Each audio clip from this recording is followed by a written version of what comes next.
오늘 이야기 시작하기 전에 우측 아래 구독 버튼을 눌러주세요. 구독과 좋아요는 비용이 들지 않지만 이 채널 운영에 큰 힘이 됩니다. 그럼 시작하겠습니다. 아버지 그런 대접 받으면서 왜 안 그만두세요? 아들 강준호의 말에 60대 경비 강태호는 묵묵히 주차타워 입구를 쓸었습니다. 빗소리가 요란했어요. 장마철이었거든요. 그 빗속에서 아버지는 2층부터 6층까지 돌아다니며 차량 관리를 했습니다. 손님, 물건이니까. 단 그 말뿐이었어요. 준호는 서울 강남의 대형 로펌에 다니는 변호사였습니다. 30대 초반이지만 이미 실력으로 인정받은 인물이었죠. 그런 준호가 아버지를 볼 때마다 느끼는 건 한 가지였습니다. 아버지는 왜 이렇게까지 당해야 하나? 그날 오후 11시쯤 준호의 핸드폰이 울렸습니다. 아버지였어요. 준호야 미안해, 늦은 시간에. 아버지가 좀 이상한 일을 겪었는데. 아버지 뭐 하신 거예요? 무슨 일이 있으신 거예요? 준호의 목소리가 긴장했습니다. 아버지가 이렇게 전화하는 건 처음이었거든요. 그게 손님이 우산을 두고 가셔가지고 그걸 들고 밖으로 나갔는데 음성이 끝나지 않았습니다. 배경에서 건물주 박상진의 목소리가 들렸어요. 배경에서 건물주 박상진의 목소리가 들렸어요. 이 할아버지 좀 봐라. 손님 물건 임의로 가져나가. 도둑 같은 짓 하지 말고 나가. 당장. 사장님, 제가 뭐 잃어버리면 누가 책임진단 말이야. 핸드폰이 끊겼습니다. 준호는 한숨도 자지 못했습니다. 새벽 2시 아버지로부터 또 전화가 왔어요. 준호야, 미안해. 이제 그 회사 안 다니기로 했다. 아버지의 목소리는 담담했지만 준호는 알 수 있었습니다. 그 담담함 뒤에 얼마나 큰 상처가 있는지를요. 강태호는 25년을 그 주차타워에서 일했습니다. 1999년부터였죠. IMF 외환위기가 한창이던 시절이었어요. 젊은 나이에 회사가 문을 닫자 아내는 편의점 알바를 시작했고 태호는 경비 일을 찾았습니다. 그 타워는 서울 한복판 강남역 근처의 건물이었어요. 강남 부자들의 고급 승용차들이 드나드는 곳이었죠. BMW, 벤츠, 테슬라. 경비원인 태호는 그들의 차를 소중히 관리했습니다. 새벽 4시에 일어나 타워 곳곳을 점검했어요. 낮에는 손님들 차 드나들 때마다 한 발짝 뒤로 물러서 예의를 지켰죠. 밤 11시까지 그 자리를 지키며 도난이나 사고가 없도록 눈을 뜨고 있었어요. 25년. 4명의 건물주가 바뀌었지만 태호는 그 자리를 지켰습니다.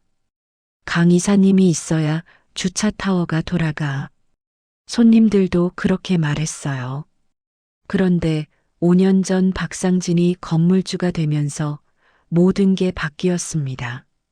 박상진은 30대 중반의 재벌 2세였어요. 건물 매입으로 자산을 불리려는 투기꾼이었죠. 그에게 경비원은 필요한 사람이 아니었습니다. 비용을 깎아야 할 대상일 뿐이었어요. 급여 깎아? 한 달에 100만 원. 그렇게 시작됐습니다. 25년을 일한 사람이 받던 월급이 130만 원이었는데 30만 원을 더 깎은 거였어요. 사장님, 제 아들 학비가. 싫으면 나가. 경비 많다. 태호는 아들을 생각했어요. 준호는 그의 서울대 로스쿨에 합격했거든요. 그 때문에 한마디 못했습니다. 그 후로도 더 깎였어요. 한 달에 85만 원. 그리고 급기야 70만 원. 월급이 아이 용돈 같았습니다. 아내는 편의점에서 밤샘 알바를 늘렸고 태호는 퇴근 후 아파트 경비 일을 더했어요. 하루 16시간을 일했습니다. 우리 아버지가 왜 이렇게 해? 준호는 로스쿨 다니면서 아버지 경비복을 보곤 눈물을 흘렸어요. 그날 오후 아버지가 그렇게까지 쫓겨나던 날, 준호는 사무실에 앉아 한 가지를 결심했습니다. 3년이 지났습니다.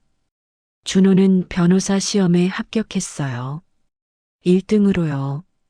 그리고 대형 로펌에 들어갔죠. 연봉은 1억 5천만 원에서 시작했습니다. 그동안 아버지는 작은 오피스텔 경비일로 옮겨갔어요. 월급은 85만 원. 나쁘지 않은 조건이었지만 준호의 눈에 그건 여전히 비참해 보였습니다. 일주일에 한 번 만나는 아버지는 등이 굽어 있었고 손에는 항상 밴드 자국이 있었어요. 아버지, 이제 그만하세요.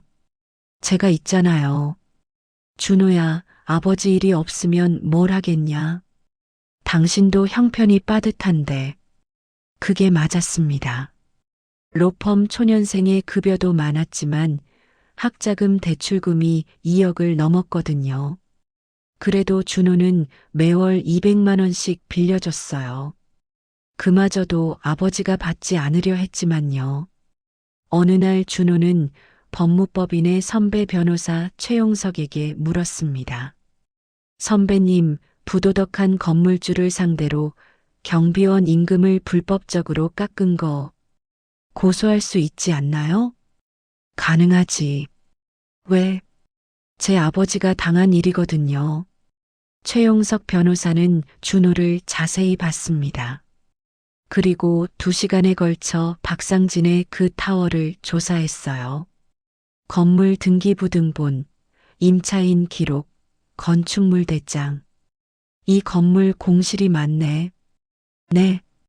이 건물 3년 동안 임차인들이 계속 나가고 있다. 평가 등급도 떨어졌고 건물주의 임금 인하가 이슈가 되면 건물 이미지에 영향을 미칠 수 있다. 최용석 변호사는 미소를 지었습니다. 그리고 내가 알기로는 이 건물이 2년 뒤 강남형 역사재정비 구역에 들어가 재개발 가능성이 높아. 준호는 결심을 굳혔습니다. 그의 말 준호는 은행 대출을 받기 시작했어요. 로펌 월급과 최용석 선배가 소개해준 사건 수임료로 3년간 모은 돈과 합쳐서 말입니다. 1차 대출 30억, 2차 대출 40억, 3차 대출 50억, 120억 원이었어요. 아버지도 아내도 모르는 사이에 준호는 그 주차타워 건물을 매입했습니다. 2023년 12월 15일 새로운 건물주는 강준호였어요. 그의 1월 1일 새해 첫날 아침 박상진의 휴대폰에 등기부등본 사본이 카톡으로 왔어요. 강준호 변호사 이미지 첨부. 등기부등본에는 새로운 소유자 이름이 적혀 있었습니다. 강준호. 박상진은 벌떡 일어났습니다. 전화를 했어요. 강준호 이놈, 넌 뭐 하는 거야? 이 건물은... 준호는 차분하게 대답했습니다. 박상진님, 이제 이 건물의 건물주는 저입니다. 그리고 앞으로 벌어질 일들에 대해 말씀드리고 싶습니다. 그 오후 강남경찰청 고발 접수. 건물주 박상진이 경비원 강태호를 상대로 임금 착취, 명예훼손, 부당해고를 한 혐의로 고소당했어요. 증거는 완벽했습니다. 25년간의 급여 기록, 건물 CCTV 영상, 박상진이 다른 경비원들에게 한 발언들까지 최용석 변호사가 3개월에 걸쳐 수집한 자료였죠. 박상진의 휴대폰에서는 경비원들에게 당신들 같은 사람들이라고 한 메시지도 나왔습니다. 모욕죄까지 성립했어요. 언론이 앞다투어 보도했습니다. 강 변호사가 건물 120억에 매입해 아버지 괴롭힌 악질 건물주 응징, 경비원 아버지를 위해 25년 임금 착취 사건, 로펌 신입 변호사, 아버지 명예회복 위해 건물주 고소, 법정에서 박상진은 항복했습니다. 죄송합니다. 합의하겠습니다. 배상금은 3억 2천만 원. 강태호가 25년간 빼앗긴 월급의 총합이었어요. 그리고 그것만이 아니었습니다. 새로운 건물주 강준호는 건물 운영 방침을 바꿨습니다. 먼저 경비원 3명의 급여를 현실화했어요. 월 180만 원. 서울 평균 경비원 연봉 수준이었죠. 그리고 4층에 휴게실을 만들었습니다. 에어컨과 난방, 간식 냉장고가 있는, 경비원들이 교대 시간에 쉴 수 있도록 말이에요. 가장 중요한 건 따로 있었습니다. 강준호는 건물의 주차비 수익 일부를 사회복지기금으로 조성했어요. 대상은 생활고에 시달리는 노인들이었죠. 가정폭력 피해자 쉼터, 독거노인 지원 사업, 그리고 저소득 노동자 자녀 학자금 지원. 아버지, 이 돈이 어디서 나와? 강태호가 물었을 때 준호는 웃었습니다. 아버지가 벌어준 돈입니다. 3년이 더 지났습니다. 강태호는 여전히 그 건물 경비원이었어요. 이제 월급은 200만 원이었고 휴게실에서 편하게 쉴 수 있었습니다. 그런데 가장 큰 변화는 따로 있었습니다. 아들 앞에서 등이 펴졌어요. 준호, 아버지가 당한 일이 나쁜 일이 아니라는 걸 알겠다. 뭔 말씀이세요? 그 일들이 있었기니까 넌 이렇게 됐고 우리 같은 사람들이 이제 보호받는 거 아냐? 준호가 아버지의 손을 잡았습니다. 강남역 역사 재정비가 확정됐습니다. 강준호의 건물은 재개발 대상 구역에 완전히 포함됐어요. 예상 보상금은 450억 원. 초기 투자 120억을 훨씬 초과했습니다. 하지만 강준호는 보상금을 받는 것보다 다른 것에 관심이 있었습니다. 아버지, 앞으로 뭐 하고 싶으세요? 강태호는 하늘을 봤습니다. 글쎄, 이제는 누가 날 쫓아내지 않을 것 같은 느낌이 드네. 그냥 평온해. 그게 충분해. 준호는 아버지와 함께 강남역 위쪽 하늘을 봤어요. 아버지, 재개발되면 이 자리에 아버지 이름으로 된 경비 관련 직업 교육센터를 지을 생각입니다. 강태호 경비 인력 양성소. 어떨까요? 강태호의 눈에 눈물이 맺혔습니다. 당신 미쳤나? 아니에요. 아버지가 25년 지킨 이 땅. 이 땅에서 아버지처럼 존엄하게 일할 사람들을 키우자는 거예요. 그날 밤 강태호는 아내에게만 말했습니다. 우리 준호, 미쳤는데 착하게 미쳤더라. 1년 후, 강남역 재개발 구역에 새로운 건물이 들어섰습니다. 1층부터 3층까지는 강태호 경비안전센터, 경비교육뿐만 아니라 노동인권 상담, 임금 착취 피해자 법률 지원, 그리고 고령 경비원의 재취업 프로그램까지 운영되고 있었어요. 건물 개관식에 박상진도 왔습니다. 아니, 불려왔다고 하는 게 정확했어요. 박상진님, 이 건물이 아버지가 25년 일한 자리 위에 지어진 거라는 것 아시죠? 준호의 말에 박상진은 아무 대답도 못했습니다. 이 건물은 또 하나의 의미가 있었습니다. 박상진이 한 불법 임금 착취로 받은 벌금 2억 원, 그리고 준호가 박상진을 상대로 받은 손해배상금 3억 2천만 원. 그 돈들이 모두 이 센터 건축 기금에 들어가 있었거든요. 벌금이 선으로 바뀐 셈이었어요. 강태호는 이제 이 센터의 이사장이었습니다. 할아버지, 경비원이 뭐예요? 손녀가 물었을 때 강태호는 웃음을 지었습니다.